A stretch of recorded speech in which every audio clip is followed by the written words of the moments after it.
Tonight, the former Speaker of the House, Nancy Pelosi, is recovering after a fall in Luxembourg. Our Max Darrow has the latest on her recovery. Speaker Emerita Nancy Pelosi's spokesperson says she underwent a successful hip replacement and is, quote, well on the mend.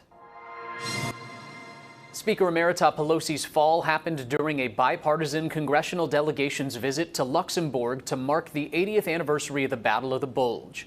Her spokesperson says as a result of her hospitalization, she won't be able to attend the rest of the events. GOP Representative Michael McCall of Texas is a part of that congressional delegation and posted to X after the incident saying, "I'm disappointed Speaker Emerita Pelosi won't be able to join the rest of our delegation's events this weekend, as I know how much she looked forward to honoring our veterans. But she is strong, and I am confident she will be back on her feet in no time, praying for a speedy recovery."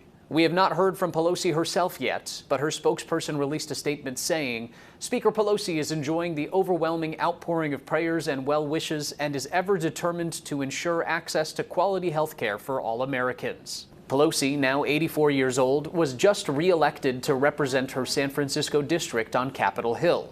Pelosi's fall comes a few days after 82-year-old Senate Republican leader Mitch McConnell tripped and fell, resulting in him spraining his wrist and cutting his face. Both incidents prompting some people to call for term limits. Not a surprise to Professor Caroline Heldman, a political scientist at Occidental College.